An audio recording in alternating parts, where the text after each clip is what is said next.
días, damas y caballeros. Welcome again sa East Zamboanga Business and Events Place, saan dito muna tayo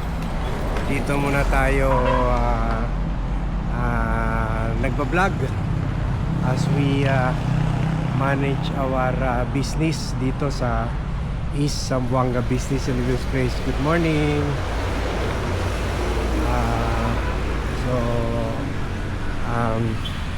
But our mind, syempre, remains in Manila, where happenings there will definitely affect the people here in Zamboanga City. Apektado tayo lahat with how things are being done by our government officials in all the way there sa Manila. Kaya tuloy pa rin ang monitoring natin on the political developments there that will have great repercussions and great consequences dito all the way sa Zamboanga City. That's why kahit busy si BAD keeping up, maintaining, managing our businesses here in Zamboanga City, we always find time to give you timely analysis of what is happening, in the hope that there sa Manila, in the hope that what we do will somehow help influence public opinion, and it does. In fact, umaaray na nga as we vlog earlier. Umaaray na si Senate President Alan Peter Cayetano sa mga pandaw sa kanya. Mayroon ng PR ops sa kanya. PR ops, hindi yan, walang PR ops, walang pera ang oposisyon. Walang pera yung mga sila Tito Soto, sila Ping Lacson, sila Risa Ontiveros. Gawain mo yan, kagagawan mo yan. Galit ng tao sa'yo. Akala mo meron major na PR operation sa'yo, demolition job sa'yo. Ikaw yan, you demolish yourself. So yan, gawain mo yan. That's why people are angry at you. So eto pa, isa pang bagay na isang dahilan na para magalit ang tao kay Alan Peter ay itong nagiging parang namumukha na siyang banal na aso. Santong kabayo. Na natatawa tayo sa kanya. Nobody is believing itong mga biblical quotes niya. So I am vlogging this Monday morning, at very early morning this Monday. Ito yung day na posible ma-impeach na si Alan Peter Cayetano or hindi. Pero whatever happens, kasi ipopose ito ng VAT team on Tuesday morning. Whatever happens, matanggal man siya, masurvive man niya yung Monday, to fight again on Tuesday or Wednesday, so masurvive man niya yan. One thing is clear, na na talaga ayaw na talaga yung mga tao sa kanya.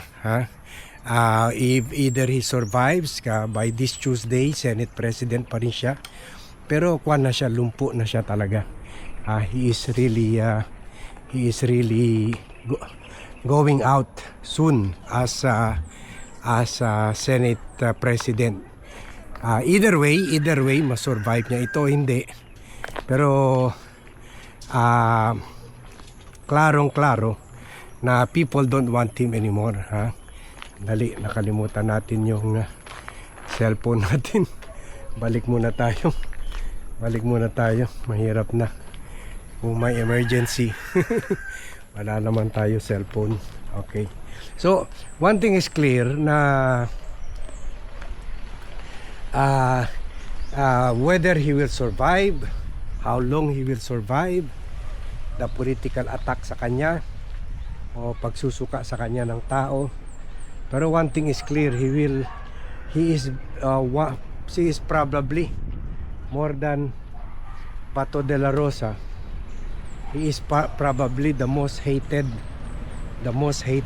politician in the country sa mga ginawa nila, you know.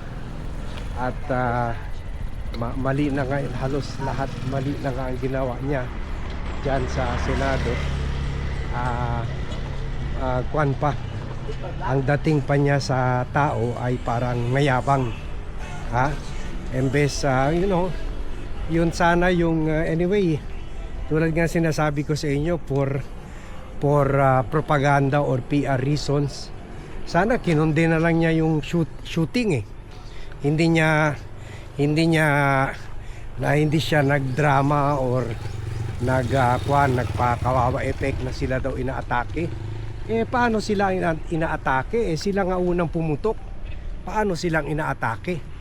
Paano umatake sa kanila? Andun nga sa kabila sa hindi nga natunton dyan sa Senado yung NBI agents, ha?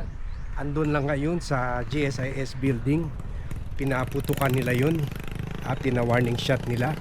Ang layo-layo nga, kasi kung malapit nyo baka natamaan na yun.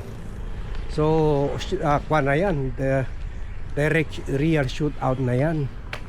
Pero hindi, kitang-kita na sila ang unang tinamin naman ni Sergeant at Arms, yung classmate ni Bato de la Rosa, si Sergeant at Arms Mau Aplaska. Inamin naman niya na siya una talaga nagpaputok. So kumbaga, yung kwan nila, yung narrative nila na silang inatake is already unbelievable. Kumbaga, sa court of public opinion, talong-talo sila. So sana at the very least, pinakwa na lang niya yun. At the very least, he should have castigated, or sabihin na, o sige, we find this action condemnable, either sa side ng Sergeant at Arms namin or ng NBI, but we will investigate this at we will take action kung may kasalanan ay yung Sergeant at Arms namin. Pero hindi, agad binanatan niya ng NBI, binanatan niya si Melvin Matibag, binanatan niya yung dito muna tayo bago ako umakyat. Binanatan niya si baka hingalin ako aakyat ng third floor para punin yung cellphone. Tapusin muna natin. So binanatan niya binanatan niya si Melvin Matibag at lahat na puwera yung sarili niyang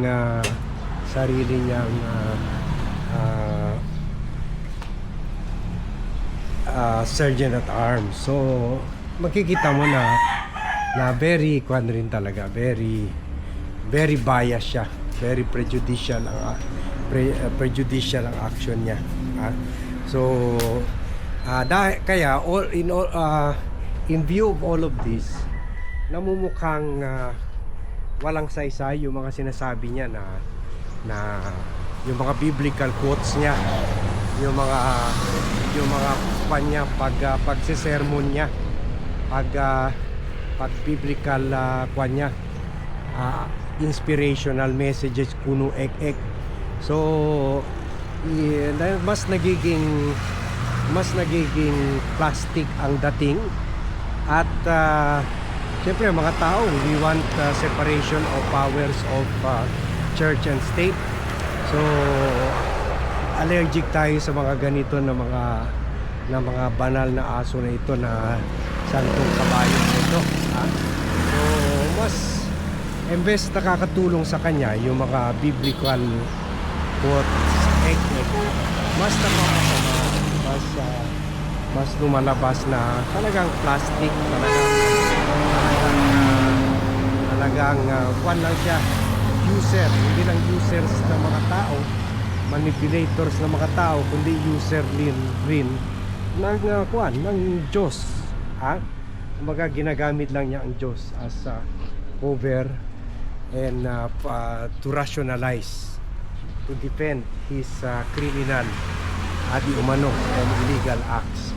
So i-share itong vlog, i-like itong vlog para mabasa ito ng mga news monitoring staff ni Alan Peter Cayetano. Kasi sabihin nyo, ang advice ni Bad, tigilan na yung mga biblical ek na yan, it's not helping you, mag-stick ka na lang sa legal. Diyan ka naman magaling diyan ka naman magaling, kagaya ng idol mo si Duterte. Kasi sino ba magiging credible as a religious? Parang si Juan ka na parang yung kulto ka na sumusuporta kay Bato de la Rosa, parang kay Duterte, at parang kulto ka na, parang yung itong si Pastor Apollo Kibuloy, quote ng Bible, pero namumulestya, nanre-rape at nanduloko ng mga miyembro niya. So ganun rin ang dating ni Alan Peter Cayetano. So drop the godly act. It's not helping you in your defense in the court of public opinion. Durog na durog ka na sa court of public opinion, and your Bible quoting ek is only making it worse. Is only making people hate you, because binuloko mo ng tao, sinusubukan mo palukuhin ang Diyos. How can you love God and defend a killer like Duterte, a plunderer like Duterte, or his daughter Sara Duterte? So kwan talaga, hindi talaga, it's not hindi siya patok sa tao. Your religious egg is not selling, we are not buying it. Okay, so yun. So whether andyan pa rin sa pwesto si Alan o by today, Tuesday, or wala na, one thing is very clear.